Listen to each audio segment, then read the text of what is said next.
우리가 사도행전 13장에 들어와서 비시디아 안디옥이라는 지역에서 바울이 회당 사람들에게 이야기하는 걸 계속 보고 있어요.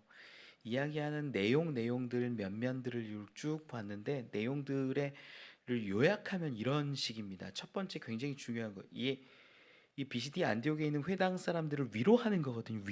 위로인데 첫 번째 위로가 이런 거였어요. 성경에 있는 말씀대로 기록대로 약속대로 구주 예수가 오셨다. 늘 기다리는 게 저 사람들에겐 구주 메시아를 기다리는 게 저들에게는 가장 큰 소원이고 소망이에요. 그런데 그 구주가 오셨다. 이게 얼마나 큰 위로인지 그걸 쭉 설명하는 거죠. 그런데 그냥 단순히 그 모세가 말한 그 성경대로 왔다 그것만 얘기하는 것이 아니라 지금 이 시대에 그 당시죠. 안디옥 그 지역에 있는 바울 시대에 그 시대에 가장 유명했던 선지자 세례 요한. 그 세례 요한이 증거한 게 예수다. 그걸 얘기하는 거예요. 세례 요한도 증거했다. 그 말을 딱 들으면 세례 요한은 다 아는데 그 세례 요한이 증거한 게 예수라고, 구주 예수 메시아라고, 그리스도라고, 이걸 들을 때 진짜 확신이 조금씩 더해지는 거예요. 그런데 그 예수에 대해서 어떻게 설명을 하냐면, 너희가 안식일마다 모여서 뭐해? 말씀 외우지, 말씀 읽지, 늘 보잖아, 외우잖아. 그런데 말씀을 잘 알지 못해서 예수를 어떻게 했다? 죽였다. 제가 지난주에 말씀드린 부분이 그거죠. 우리 말씀 외우는 거 힘이 됩니다. 능력이 있습니다. 말씀을 외우면요, 정말 힘들고 지칠 때, 낭망할 때 그 외웠던 말씀들이 우리에게 능력이 될 때가 있어요. 정말 선한 능력이에요. 그런데 하나님의 뜻과 계획과 방향성을 알지 못하고 외우기만 하면 그것이 예수를 죽이는 일에 일조하기도 한다라는 거예요. 그래서 말씀을 외움과 동시에 하나님의 말씀이 어떠한 의미인지 이걸 보는 게 너무 중요했지요. 그리고 나서 어떤 일들을 계속 얘기하냐? 그렇게 우리 유대인들은 예수를 십자가에 달려 죽게 했는데 하나님은 그를 부활시키셨다는 거예요. 그 부활에 우리가 증인이라는 거죠. 바울은 뭐 고린도전서나 여러 성경 다 뒤져보면 많이 나와요. 얼마나 많은 증인들이 있는지. 지난주에 살펴봤지만 500여 형제가 일시에 예수님의 부활을 보기도 하고 12사도가 보기도 하고 수많은 사람들이 너무나 많이 예수의 부활을 보고 경험하고 증거하고, 그러니까 삶이 바뀌는 거예요. 그냥 여러분 믿으십시오 하는 게 아니라 예수를 만나고 변화된 인생들이 너무나 많기 때문에 확신할 수 있는 거죠. 그 많은 사람들이 우리가 증인이다 이야기하면서 선포할 때 저들은 받지 않을 수 없는 거죠. 예수는 분명히 부활하셨구나. 그리고 예수의 어떤 부활의 특징도 설명을 했는데 시편이나 여러 말씀들을 가져와서 인용해서 설명합니다. 그는 썩지 않는 부활을 이루신 분이라고 하는 거예요. 우리가 죽었다가 살아나는 일들도 지금 있습니다. 여러분, 그거는요 교회뿐만 아니라 다른 곳에도 있어요. 다른 종교에도 있을 때도 있어요. 정말 신기한 일들이 일어나요. 막 살아났대요. 그리고 교회 안에도 있어요. 지금도 뭐 어려운 나라들, 뭐 아프리카, 뭐 다른 나라들 같은데 어려운데 보면 정말로 하나님이 당신의 살아계심을 드러내려고 할 때 그러한 기적과 능력이 나타날 때가 있어요. 그런데 그거는요 부활이 아니에요. 그건 소생이에요. 잠깐 생명을 다시 연장시켜 주시고 유지시켜 주신 것뿐이지 다 다시 죽어요. 그런데 예수님의 그 부활은 뭐예요? 썩지 않는 부활이라고 시편의 말씀을 인용하면서 설명하는 거예요. 그 부활을 우리는 바라보고 믿고 소망하는 사람들이다라고 이렇게 얘기를 지난 시간까지 정리를 했습니다. 그러면서 제가 지난 시간에 좀 말씀드렸던 것 하나가 뭐냐면, 예수님이 죽으신 것도 좋고 부활하신 것도 좋아요. 그럼 부활하신 다음에 왜 수많은 사람들에게 나타나셔서 만나 주셨는가, 이 이야기를 드렸지요. 이게 이스라엘의 제사법과 연결되었다라고 설명드렸는데, 제사장들의 그 에봇이라는 옷 그 끝에는 뭐가 달려면 방울방울들이 달렸어요. 금방울. 금방울 하나 성류 하나 금방울 하나 성류 하나. 우리 출애굽기 28장 가운데 보면 쭉 기록되어 있는 거예요. 그래서 그가 지성소 가운데 들어갈 때 그 방울 소리가 들리면 안 죽어라고 하나님이 말씀하시거든요. 그래서 이 지성소에 들어갈 때는 소리가 나면서 들어가야 되는데 그 들어갔다가 사람들이 밖에서 기다리는 거죠. 뭘 볼 때까지? 그 대제사장이 나오는 것을 볼 때까지.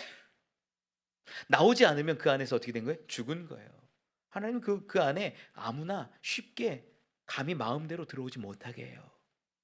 그런데 그 안에 들어가면 나와야 이게 확신이 맺어지는 거 아니에요? 뭔가 제사가 끝난 거고 드려진 거고. 대제사장이 들어갔다가 나와야 사람들은 안심을 합니다. 아, 제사가 드려졌구나. 우리의 속죄가 이루어졌구나. 하나님이 그 제사를 기쁘게 받으셨구나. 우리가 이제 죄 없이 의로움을 받았구나. 이게 확신이 되는 거예요. 누굴 볼 때? 대제사장이 지성소에서 나와서 얼굴을 비출 때.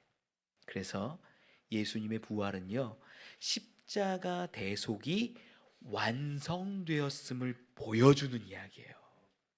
우리에게 나타나 주셔서 그래, 십자가에서 물과 피를 쏟고 대속해서 너희를 구원해 낸 것 하나님이 받으셨어.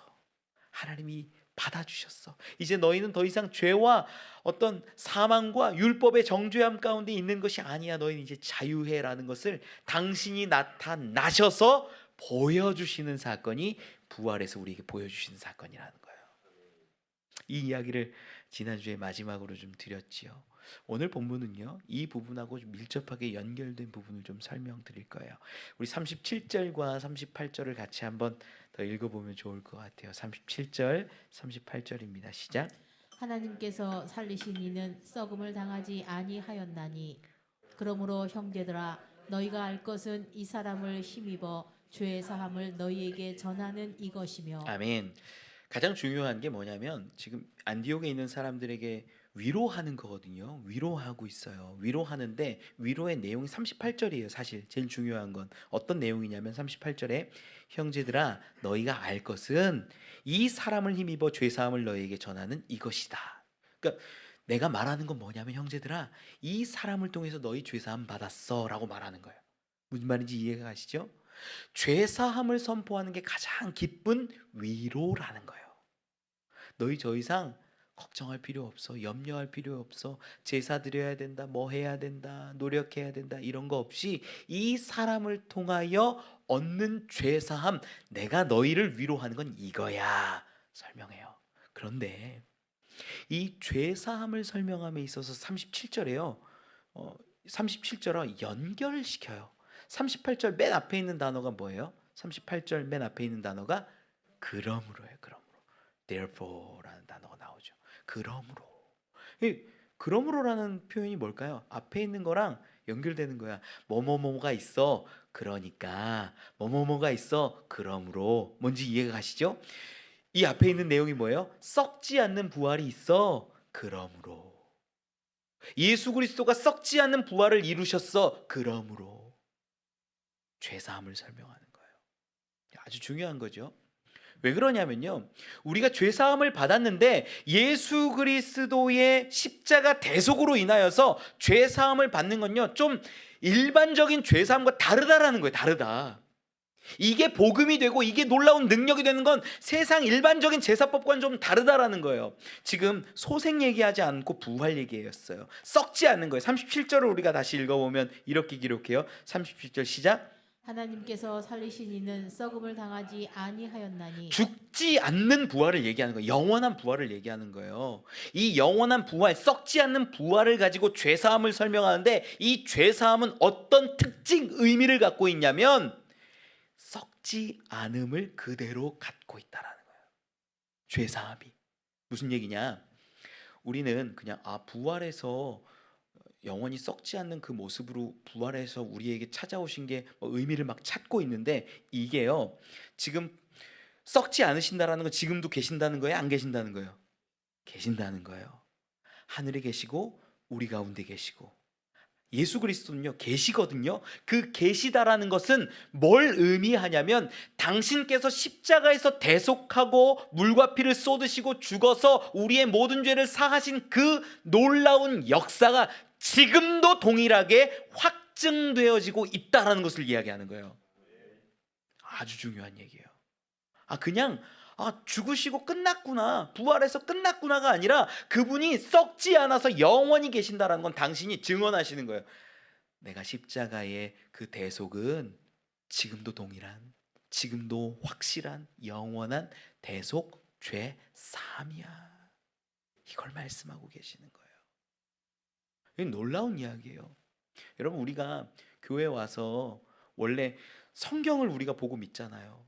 성경이 하나님의 말씀인 걸 알잖아요. 성경에 있는 수많은 제사법들이 있거든요. 제사법을요 그대로 받잖아요. 지금 어떻게 해야 돼요? 우리 안식일에 모여야 돼요. 토요일에. 그거 주장하는 데가 저쪽에 있는 하나님의 교회 사람들입니다. 안식교예요. 그럼 뭐예요? 저는 그 안식교 사람들도 하나님의 교회도 솔직히 이해가 안 가요. 안식일 그렇게 온전히 지킬 거면요, 유월절 지킬 거면요, 소를 잡아야죠. 양을 잡아야죠. 절기가 뭔데요? 그거 잡아가지고 피 흘려가지고 뿌리고 제사 드리고 번제하고 그게 제사잖아요. 그 제대로 지키지도 않으면서 자기네들은 지킨대요. 말도 안 되는 소리 하고 있는 거예요. 율법을 지킬 거면 제대로 지키든가, 아니면 율법으로부터 자유로우면 왜 자유로운지를 얘기를 하든가. 여러분, 예배는요, 제사는요, 우리의 죄사함은요 오직 예수 그리스도 한 분으로 완벽히 이루어내시고 완전히 이루어내셔서 더 이상 필요가 없다라는 걸 믿으시기 바랍니다. 이게 우리 개신교에서 말하고 있는 정통 신학이에요. 구원에 우리의 어떤 노력이나 행위가 들어가요? 안 들어가요. 하나님의 은혜로 예수 그리스도께서 이루어내신 게 구원이에요. 우리는 그것을 믿을 때, 이 사람을 힘입어 믿고 의지할 때 우리의 죄사함을 허락해 주신 거예요. 이 죄사함은요 영원한 죄사함이죠. 완벽한 죄사함이죠. 세상 사람들 어떤 행위로 구원받는다라는 얘기를 많이들 합니다. 심지어 애매한 이단들이 있는데 그 이단 중에는 이렇게 말하는 분들도 있어요. 어떻게 말하냐면, 예수를 믿고 구원받아. 그런데 너희 행함이 없잖아? 교회 제대로 안 나오잖아? 헌금 제대로 안 하잖아? 말한 대로 뭐 순종하지 않잖아? 그럼 구원이 취소되는 거야 라고 구원이 행위에 있는 것처럼 설명하는 이단들이 있어요. 지금도 있어요. 혼란스럽죠. 제가 한 청년하고 얘기를 할 때 그런 얘기를 하더라고요. 이 청년이 신천지 친구들을 만나가지고 그 혹했던 얘기를 하는 거예요. 신천지 사람들이 와서 그런 얘기를 하더래요. 예수님, 성경 가운데 나오는 말씀이지만 예수님이 나더러 주여 주여 하는 자마다 하나님 나라에 갈 줄 알지 마라. 아버지의 뜻대로 행하는 자라야 간다, 이런 얘기가 있거든요. 그러다 보니까 이 청년한테 그 얘기를 딱 펴주고서 주여 주여 하면 천국 가요 못 가요? 못 가네요. 행하는 자가 가요, 행하지 않는 자가 가요. 뭐 얘기하니까 행하지 않으면 안 되네요. 교회에서 말하는 게 다 사기고 거짓말이라고 딱 얘기를 하는 거예요. 이 친구가 획한 거예요. 획해. 그래, 행해야 되네. 행해야 되네. 여러분, 이단들이 말할 때요 성경 구절 가지고 혹하게 합니다. 맞아요. 우리 개신교의 정통 교리는요 우리의 행함이나 우리의 노력이 아니라 오직 하나님의 은혜로 예수 그리스도의 구속으로 십자가 보혈로 우리가 구원받는다라고 얘기하는데, 행위를 얘기하는 이단들이 생각보다 많아요. 대략 우리 교회 다닌다라고 얘기하는데 10%가 이단이라고 그러더라고요. 전 깜짝 놀랐어요. 목회데이터 연구소 소장님이랑 얘기하는데 10%나 된대요. 교회 다닌다고 하는 사람들이. 그들이 다 이단이래요. 그들 가운데는 행위로 구원받는다고 생각하는 사람들이 있는 거예요. 그래서 교회 다니는데 열심히 내가 교회 안 오면, 주일날 빠지면 구원 취소될까 봐 두려워하고 걱정하고 근심하고 그런 사람들이 있어요. 11조 제대로 안 하면 야 구원 취소되는 거 아니야? 두려워하는 사람들이 있어요. 그런데 정통 우리 개신교의 교리는 그렇지 않아요. 하나님의 구원은 그렇게 우리의 행위로 왔다 갔다 할 만큼 연약한 것이 아니기 때문이에요. 예수 그리스도의 대속은요, 그분의 죽으심과 부활은요 그렇게 우리가 뭘 해서 구원받고 안 한다고 뭐 구원 안 받고 뭐 이런 것이 아니라 하나님이 이미 이루어내신 사건이기 때문에 우리랑 상관없이 우리를 구원하실 자들은요 다 끌어내셔서 당신의 자녀로 삼아 주시는 거예요. 이게 정통교리예요. 그러면 우리 어떻게 이해해야 되냐? 성경에 굉장히 그 행함으로 구원받을 것 같은 이 표현의 말씀들이 굉장히 많은데 제가 한 가지만 좀 소개를 해드리면 이런 겁니다. 우리가 지난달에 스가랴를 좀 봤어요. 스가랴서 14장을 읽다 보면 14장이 그날에 대한 이야기예요. 주님이 오시는 날, 마지막 날, 멸망이 있고 심판이 있고 그럼에도 불구하고 우리에게는 구원이 있고 그러한 이야기거든요. 13절을 보면 스가랴 14장 13절을 읽어보면 이렇게 기록하죠. 그날에 대한 이야기로 시작을 해요. 읽어볼까요? 시작. 그날에 여호와께서 그들을 크게 요란하게 하시리니 피차 손으로 붙잡으며 피차 손을 들어 칠 것이며. 아멘. 그날이 되면 즉 마지막 날을 얘기하는 거예요. 거의 멸망의 날, 우리 주님 오시는 재림의 날과 상통해요. 이 날이 되면 싸움이 일어나고 죽임이 일어나고 서로 치는 일들이 일어난다라고 얘기를 하면서 14절 15절에서는 어떤 상황인지 조금 더 구체적으로 묘사를 해요. 14절 5절 읽어보죠. 시작. 유다도 예루살렘에서 싸우리니 이때 사방에 있는 이방 나라들의 보화 곧 금은과 의복이 심히 많이 모여질 것이요 또 말과 노새와 낙타와 나귀와 그 진에 있는 모든 가축에게 미칠 재앙도 그 재앙과 같으리라. 아멘. 무슨 얘기냐면 그날이 임하면 서로 치고 싸우고 심지어 어떤 동물들까지도 재앙을 받게 된다라는 얘기를 해요. 그런데 14절에서는요 아주 독특하게 이야기를 하는 게 샌드위치 구조라고 하는데 정말 얘기하고 싶은 걸 가운데 끼는 거예요. 재앙 얘기인데 가운데 유대인들은 어떻게 되냐면 뭐 의복과 금과 뭐 이런 것들 막 상급을 받는다는 얘기예요. 이 뭐냐면 그날이 임하면 세상은 멸망을 당하고 심판을 당하는데 유대인들은 믿는 자들은 어떻게 된다? 하나님이 구원하시고 상급을 주시고 놀라운 기쁨으로 저들에게 주신다라는 이야기가 있는 거예요. 그리고 나서 어떤 이야기가 펼쳐지는지 16절로 19절까지 같이 한번 읽어보죠. 시작. 예루살렘을 치러 왔던 이방 나라들 중에 남은 자가 해마다 올라와서 그 왕 만군의 여호와께 경배하며 초막절을 지킬 것이라. 땅에 있는 족속들 중에 그 왕 만군의 여호와께 경배하러 예루살렘에 올라오지 아니하는 자들에게는 비를 내리지 아니하실 것인즉 만일 애굽 족속이 올라오지 아니할 때에는 비 내림이 있지 아니하리니 여호와께서 초막절을 지키러 올라오지 아니하는 이방 나라들의 사람을 치시는 재앙을 그에게 내리실 것이라. 애굽 사람이나 이방 나라 사람이나 초막절을 지키러 올라오지 아니하는 자가 받을 벌이 그러하니라. 아멘. 무슨 얘기냐면 16절부터 시작되는 것은 남은 자에 대한 이야기예요. 남은 자가 뭐냐면 하나님이 그날이 되면 심판도 하시고 상급을 주셔서 구원도 하시고 그런데 남은 자들이 있어요. 이 남은 자들이 수많은 지역에 수많은 종족 나라에 있는데 이 사람들에게 말씀하시는 것이 뭐냐면 초막절을 주신대요. 초막절 기억하죠? 하나님을 소망하면서 하나님을 바라보는 절기가 초막절인데 그 초막절 절기를 지키러 나오게 하시는데 안 지키는 사람들이 있는 거예요. 갑자기 안 지키러 오면 어떻게 하시냐면 애굽에 있는 사람들 중에 초막절 안 지키면 내가 비를 내리지 않겠다 말씀하시는 거예요. 비가 안 내리면요 먹을 걸 못 먹어요. 생산물이 없어져요. 농사를 제대로 못 져요. 특히 이스라엘은 더 그래요. 이른 비와 늦은 비로 농사 짓는 게 이스라엘의 특징이거든요. 그런데 이런 모든 것들을 할 수 없게 된다라고 얘기하면서 재앙이라고 18절에 기록하고 19절에는요 받을 벌, 이 받을 벌이라고 이야기를 해요. 자, 초막절 절기를 지키지 않고 행하지 않으면 뭘 주신대요? 재앙을 주고 벌을 주신대요. 이걸 이단들이 좋아해요. 이런 말씀들을 어떻게 얘기하냐? 저 구원받은 남은 자들인데 하나님이 원하는 대로 절기 안 지키면 어떻게 돼? 벌 받잖아. 재앙 임하잖아. 멸망 당하는 거야. 끝나는 거야. 그러니까 해야 돼. 딱 맞아 떨어지죠. 좋죠.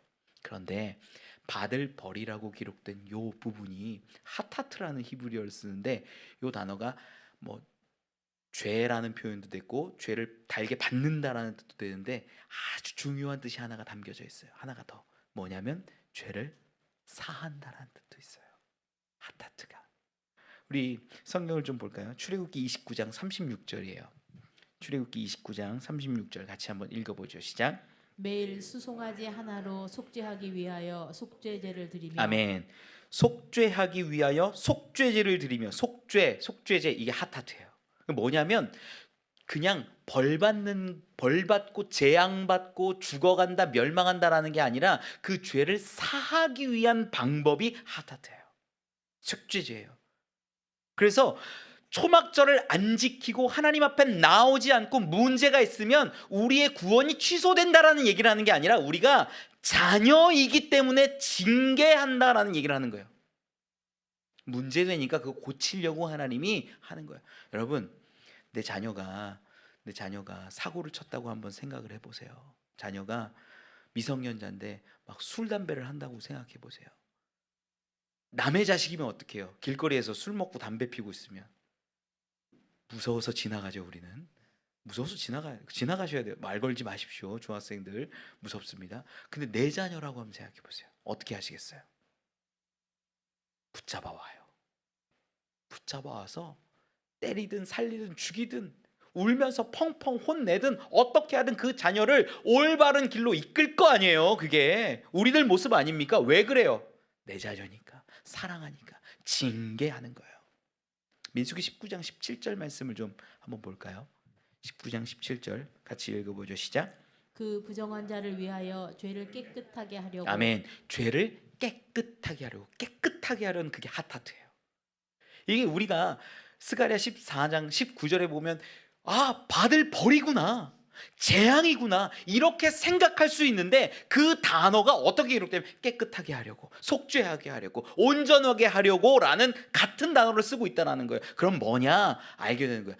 우리가 초막절을 안 지키면 때로는 여러분, 세상 사람들은요 교회 안 와도 벌 안 받아요. 징계 안 해요.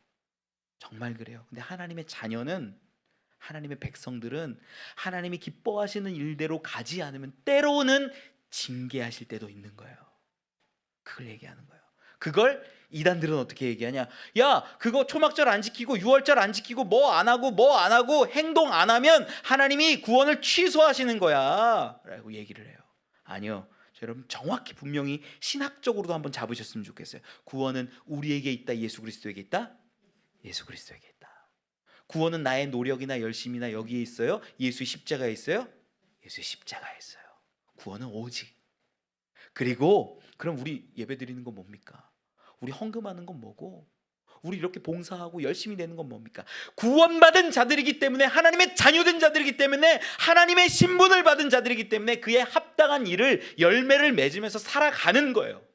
구원 받으려고가 아니라 구원 받았기 때문에 내가 하나님의 자녀니까 그 일들을 감당하는 거예요. 그래서 여러분, 자녀라고 인정하시고 고백하시고 선포하실 수 있는 분들은요, 예배 나오고 하나님 앞에 섬기고 선한 삶을 살아가려고 애쓰는 모습은 필요해요. 그 하나님이 원하시는 거니까. 자녀를 그래서 만들어내시는 거예요. 그래서 여러분들을 택하시고, 그래서 여러분들을 이 자리 가운데 불러내신 거예요.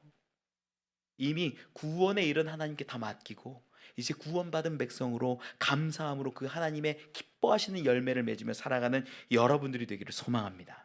말씀을 돌아와서 보면, 그래서 이 썩음을 당하지 않는 영원한 부활로 인하여 우리의 영원한 죄사함을 허락하시는, 주시는 하나님을 우리는 발견해요. 이제 39절 말씀을 같이 한번 읽어보지요. 시작. 또 모세의 율법으로 너희가 의롭다 하심을 얻지 못하던 모든 일에도 이 사람을 힘입어 믿는 자마다 의롭다 하심을 얻는 이것이라. 아멘. 이 비시디 안디옥 지역 사람들에게, 그 사람들은요 기본적으로 회당에서 지내다 보니까 율법을 얼마나 잘 지키고 살아가는지 몰라요. 한 번도 안 빠지고 뭐 말씀 줄줄 외우고 이렇게 살아갑니다. 그런데 그들에게 얘기한 게 뭐냐면, 너희 걱정하지, 염려하지, 두렵지. 그런데 이 모든 것들이 하나님이 죄사하신 그 예수 그리스도로 인하여서 영원한 죄사하심을 선포하는 거, 이게 위로야라고 얘기했다면, 39절 말씀은 너희들 어떻게 살아? 율법으로 살지? 노력하며 살지? 그런데 너희들 어때? 39절 앞에 이렇게 기록해요. 또 모세의 율법으로 너희가 의롭다 하심을 얻지 못하던 모든 일. 그러니까 율법을 따라 사는데 의롭다함을 받는 거예요, 못 받는 거예요? 못 받는다는 거예요. 예수 그리스도로 우리가 의롭다함을 받을 수 있지만 내가 율법을 통해서 살아갈 때는 의롭다 하심을 못 받더라. 그걸 가장 명확하게 잘 아는 사람이 바울이에요. 바울은요, 성경 연구가들의 연구들을 통해서 보면 엄청난 부자였던 것으로 보여요. 그리고 날 때부터 이 로마의 시민권을 갖고 있는 귀족이었고요. 그가 어릴 때에 이스라엘로 유학을 와서 가말리엘이라는 당대 최고의 석학에게 공부를 했던 유학파예요. 그러니까 못하는 게 없어요. 능력도 있어요. 실력도 있고 돈도 있고 부족한 게 하나도 없어요. 그의 아버지는요, 그 바울을 난 지 8일 만에 할례를 해요. 율법대로 사는 거예요. 그게 그 의미가. 그러니까 모든 걸 다 하나님의 뜻대로, 말씀대로, 교회에서도 신앙적으로도 학문적으로도 모든 걸 엘리트의 길을 걸어왔던 사람이 바울이에요. 그런데 그의 고백을 살펴보면 놀라워요. 그는요, 율법을요 얼마나 철저하게 지켰냐면, 자기가 오해했을 때, 교회가 이단이라고 생각했을 때, 예수가 이단이라고 생각했을 때는 교회를 핍박하고 예수 믿는 사람들을 죽이는데 앞장섰던 사람이에요. 열심은요 그 누구도 못 따라갈 만큼 대단한 사람이에요. 그런데 로마서 7장 22절에 보면 이렇게 기록을 합니다. 7장 22절 같이 한번 22절로 24절까지 같이 읽어보죠. 시작. 내 속사람으로는 하나님의 법을 즐거워하되 내 지체 속에서 한 다른 법이 내 마음의 법과 싸워 내 지체 속에 있는 죄의 법으로 나를 사로잡는 것을 보는도다. 오호라, 나는 곤고한 사람이로다. 이 사망의 몸에서 누가 나를 건져내랴. 아멘. 무슨 얘기냐면요, 완벽한 그 바울, 완벽한 신분과 능력과 돈과 학식과 모든 것을 가지고 있는 이 바울이 하는 말이, 내 안에 어떤 두 법이 있대요. 마치 인격 장애처럼 내 안에 이런 마음도 있고 저런 마음도 있다는 거야. 하나님을 사랑하는 마음도 있고 세상을 사랑하는 마음도 있고, 하나님을 따르고 싶은 마음도 있는데 세상 가운데로 나아가고 싶은 마음도 있고, 이 두 가지 마음들, 두 가지 법들, 다양한 것들, 이게 간단하게 설명이 안 되고 어쨌든 굉장히 힘들어해서 선포하는 말씀이 24절인데, 오호라, 나는 곤고한 사람이로다. 나 정말 내 본심 보니까 내가 정말 쓰레기야, 이렇게 말하는 거예요. 이 곤고한 사람이야. 이 사망의 몸에서 누가 나를 건져내라. 그러니까 완전한 탄식 가운데 빠져있는 바울을 보는 거예요. 우리가 보기에는 완벽한데, 부족할 거 하나도 없는 사람인데, 부러울 거 하나도 없는 그 사람이요, 사망의 몸에서 나를 누가 건져낼까 하면서 자기의 그 괴로움과 어려움을 이야기해요. 이렇게 24절까지 얘기한 다음에 25절에 무슨 얘기가 나오냐면, 놀라운 반전이 시작이 돼요. 25절 같이 읽어봅시다. 시작. 우리 주 예수 그리스도로 말미암아 하나님께 감사하리로다. 그런즉 내 자신이 마음으로는 하나님의 법을, 육신으로는 죄의 법을 섬기노라. 내 마음으로는 하나님의 법을 섬기는데 육신으로는 죄의 법을 섬기면서 내 안에 괴리된 모습들, 마음들, 이상한 거, 부조리함 너무 많이 느끼고 있는데 뭐 하냐면요, 감사하는 거예요. 예수 그리스도께, 예수 그리스도로 인하여서 말미암아서 내가 감사하고 기뻐하고 찬양한다라고 이야기를 하는 거예요. 왜? 율법으로는, 내 노력으로는 의롭다 하심을 받을 수 없는데 예수 그리스도로 말미암아 내가 의롭다 하심을 얻기 때문에. 이 25절이 끝나고 이제 8장으로 딱 넘어가면 1절 2절에 이렇게 기록을 합니다. 1절 2절 같이 한번 읽어볼까요? 시작. 그러므로 이제 그리스도 예수 안에 있는 자에게는 결코 정죄함이 없나니, 이는 그리스도 예수 안에 있는 생명의 성령의 법이 죄와 사망의 법에서 너를 해방하였음이라. 아멘. 예수 안에 있을 때 결코 정죄함이 없다라고 선언합니다. 늘 내가 율법을 지키면서 살아왔을 때는 내 마음에 뭔가가 있는 거예요.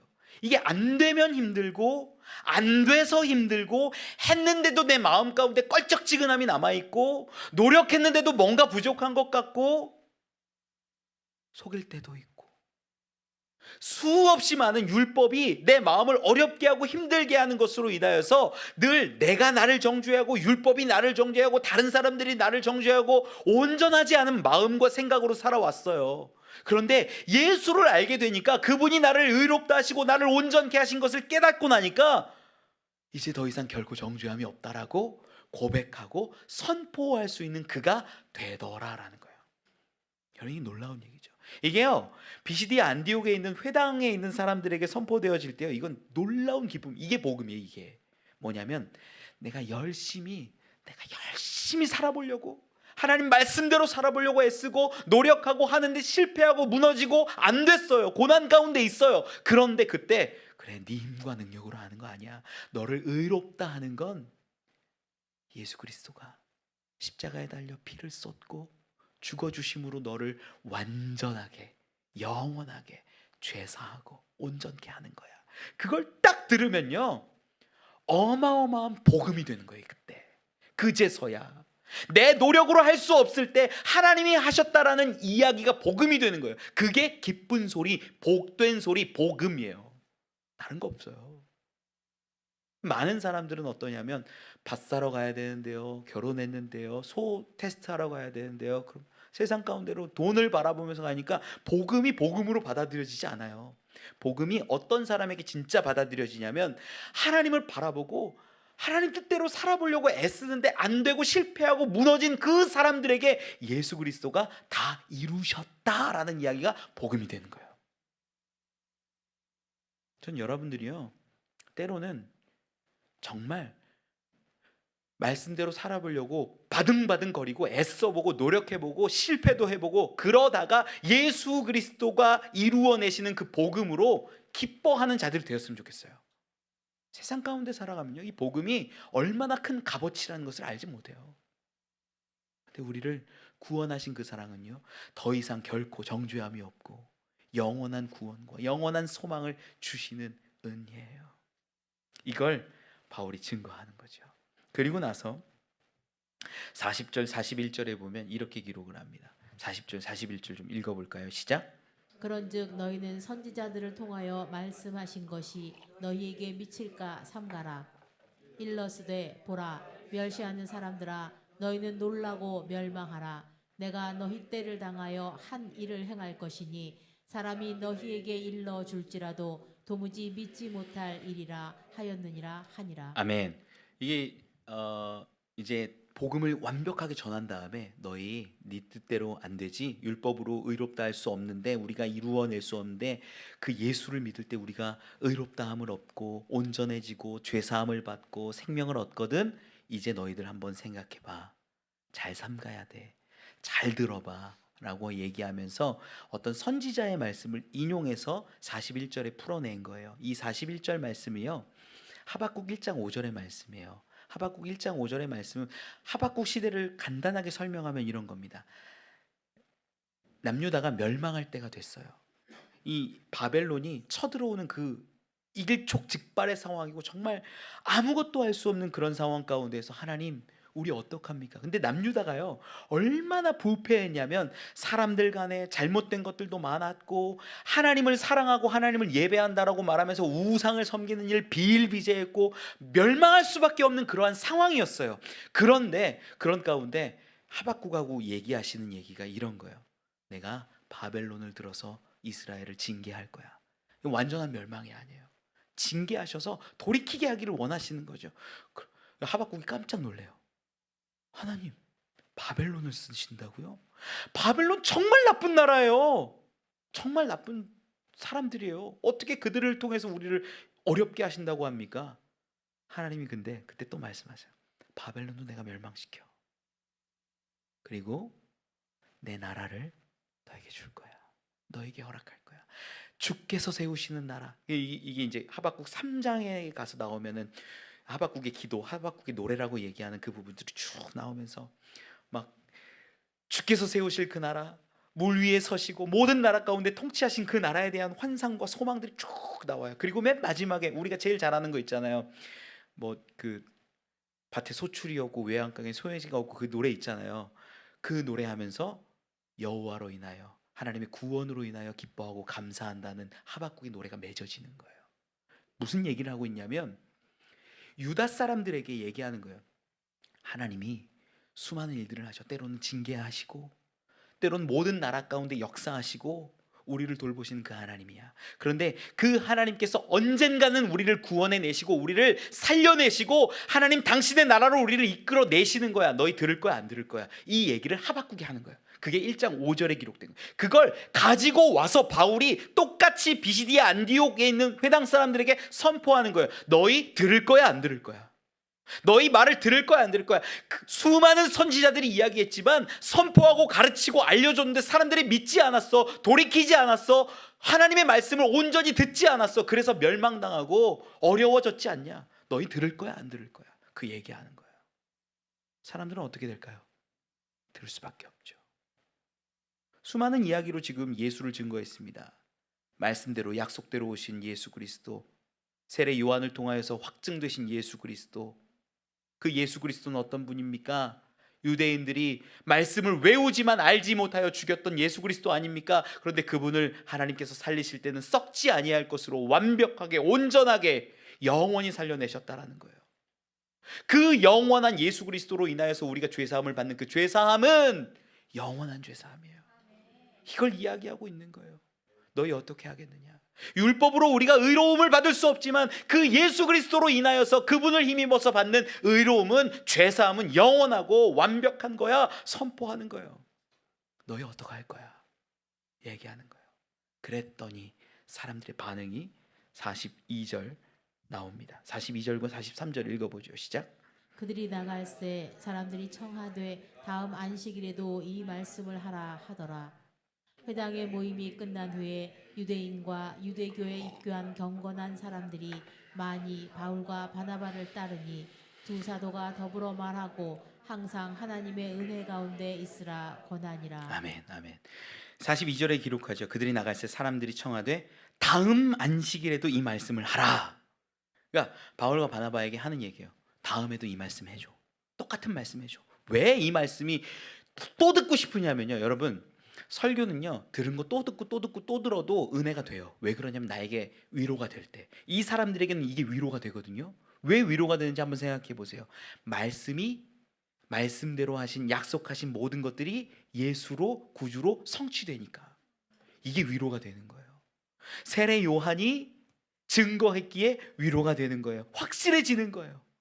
그리고 그 예수의 죽으심과 부활은 그냥 보통 소생이 아니라 영원한 부활, 영원한 죄사함을 보여주기 때문에 위로가 되는 거예요. 너무나 큰 위로를 저들이 받고 있는 거죠. 그래서 한 번 더 똑같이 얘기해라.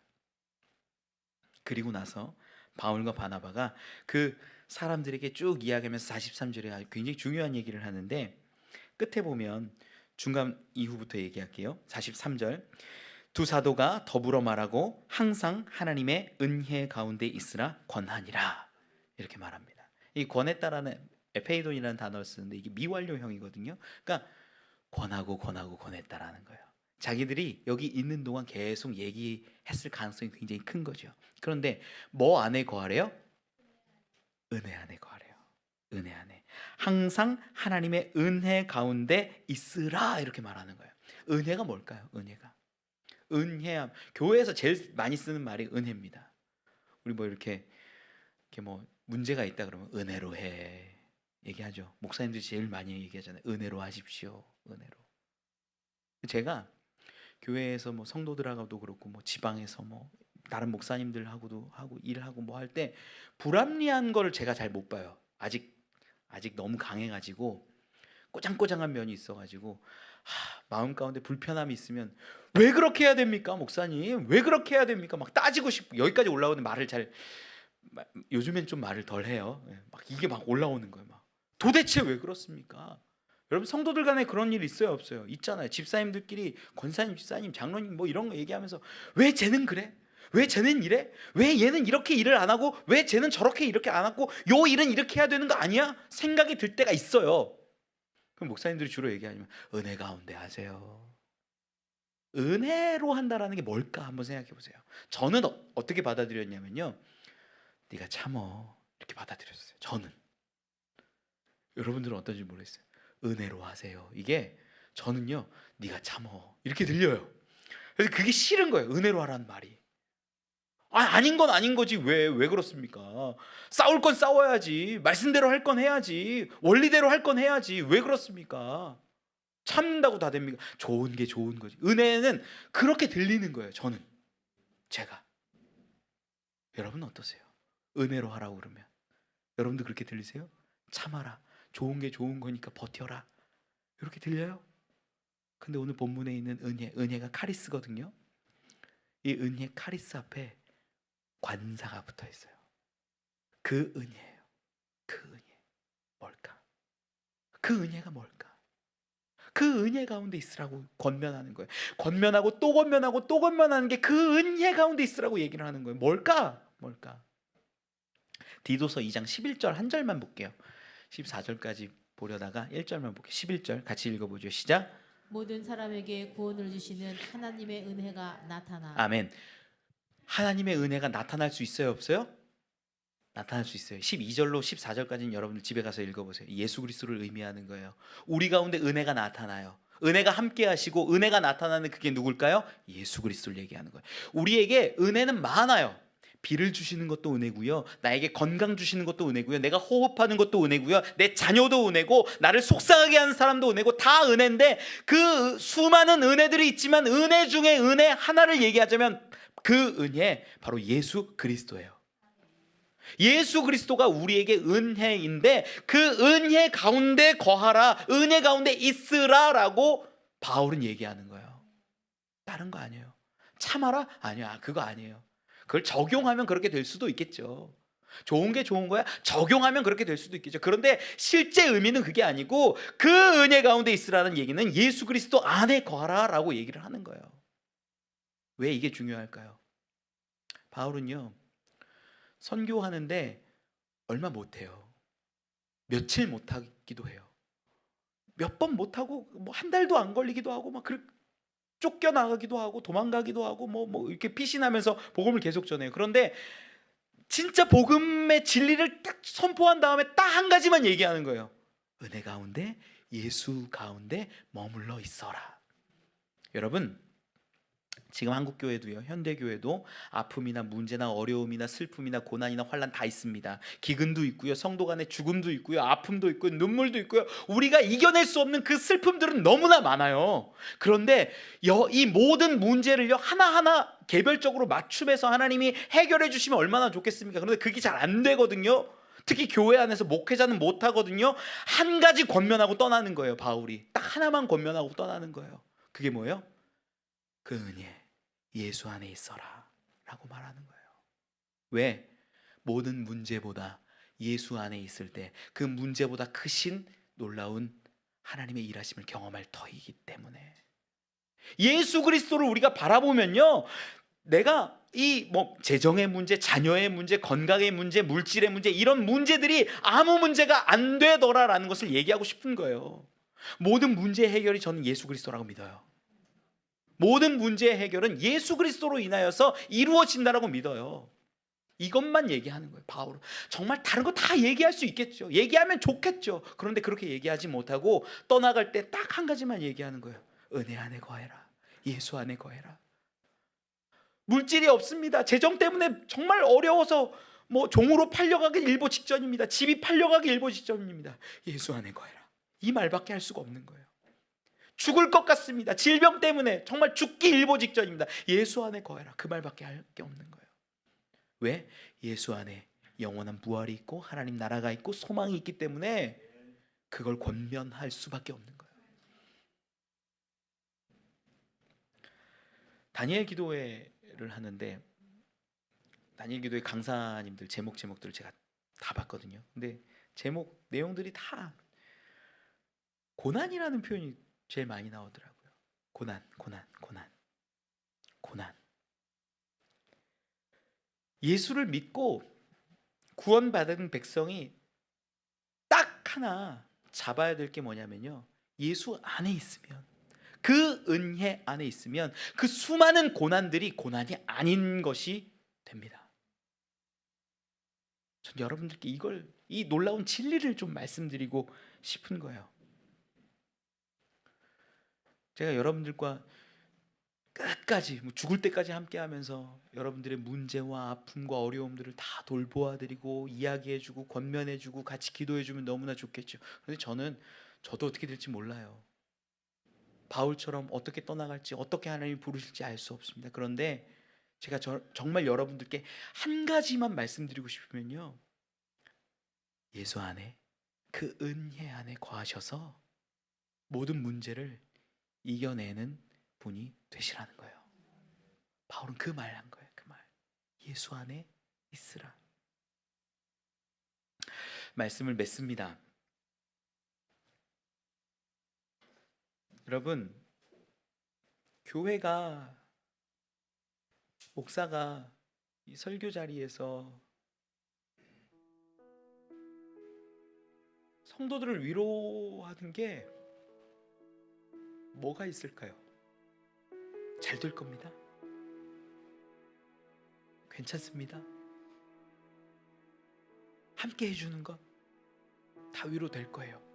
그렇게 하고 싶고, 부족해서 다 못하지만, 죄송해요, 못하지만 정말 하고 싶어요. 그렇게 아파하는 사람, 눈물 흘리는 사람 옆에 같이 서고 싶고, 고난의 자리에 함께 하고 싶어요. 그런데 설교를 통해서 교회가 진짜 위로할 수 있는 건 딱 하나밖에 없어요. 예수 안에 거하십시오. 그때 모든 문제가 사라지는 줄 믿습니다. 우리 은혜 안에 거하는 사람들이잖아요. 은혜 안에 거해야 되는 사람들이잖아요. 그때 우리 모든 것들 이겨내고 주님 앞에 서서 감사할 수 있고 기뻐할 수 있는 그런 사람들 될 것을 믿습니다. 그런 저와 여러분 되기를 축원합니다. 우리 같이 찬양하고 함께 기도하면 좋겠어요. 우리 온 마음 다해